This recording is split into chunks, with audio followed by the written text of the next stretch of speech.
Today, I'm going to talk about tunnel vision. What's happening in the research community is that people are getting a little bit of tunnel vision in the research, and of course they are, because that's what they're paid to do. They're paid to research a specific topic and basically make their name on that topic.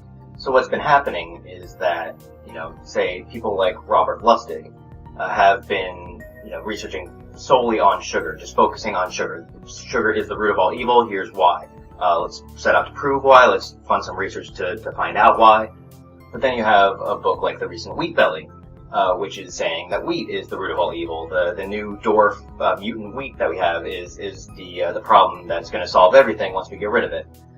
So who's right, or are they both right? It's very well that they could be. The problem is that both of them are basically trying to disprove each other, even though they probably aren't doing that on purpose. They're just trying to prove themselves right and say this is the only thing that is wrong, rather than seeing the whole picture like somebody who is away from the situation, who isn't a researcher himself, like Gary Taubes can do. He can take all the research that's come before him and just say, well, this all looks right, just pick the good from the bad and put it all together.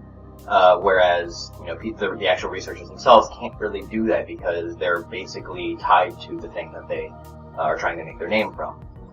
Which is fine, because then you get, meaty books of information about all the research that went into this, but it may not be the whole truth. It may just be part of it. The reason this was brought to my attention is because I just recently watched the lecture from Andreas Einfeld, from the Ancestral Health Symposium. What happened was, at the end, during the Q&A session, the first person that came up was Robert Lustig. And he was courteous and he was kind and everything was fine. It wasn't an argument or a war. Just what happened was that he basically asked the question, is it possible that sugar's the problem and that eliminating all carbohydrates may not be necessary for everybody? And Andreas kindly responded, we don't really know at this point. There haven't been many studies on the topic. To which Lustig pointed out that he is currently doing research on the topic. The funny thing is, though, that I just listened to the interview with Andreas Einfeld on Jimmy Moore's podcast, where he said something completely different. What he said was that in his own line of helping people as a doctor, they tried just limiting sugar first. That was the first thing they tried after he learned a little bit about what needs to be taken out of the equation to make people get healthy. He said it worked okay, but it didn't really work all too well. It worked fine. So then he started working with eliminating all carbohydrates from his patients, and he saw significant improvement. Why he didn't bring this up at the Ancestral Health Symposium? Maybe he just didn't want to get into a debate or anything like that. Maybe just wanted to be cordial and kind and let things flow. I don't really know. But I do know that he has actually tested this. I mean, it's not an actual controlled clinical study, but it is a test. Also, if you've watched the YouTube video for the lecture from David Diamond, I believe it is, called "How Big Business and Bad Science Created the Obesity Epidemic" or something similar like that. Basically, he said that he did the same thing on himself, that he eliminated sugar first, and he showed a graph where it got slightly better. But then after eliminating all carbohydrates, it got significantly better. As you can see, there's credence to the fact that sugar is a problem. Is it the only problem? Probably not. And at this point, we can't say that it is.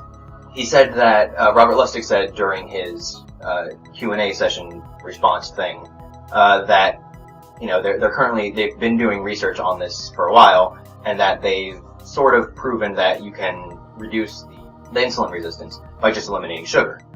I don't know what all that entails, because he didn't go into detail, and rightfully so, it was kind of a short thing. But does that mean that they eliminated risk factors for, heart health, diabetes, cancer, things like that, stroke?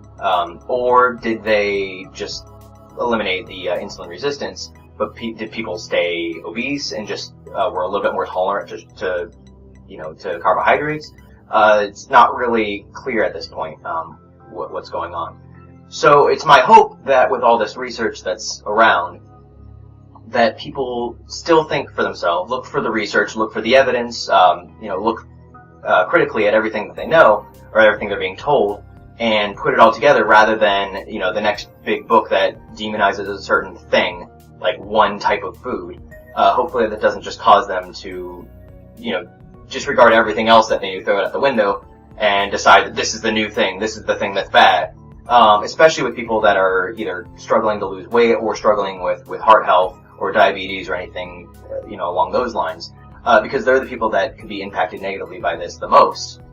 There's sometimes too much information, for some people. So they hear, for example, like from the paleo community, that a potato's okay.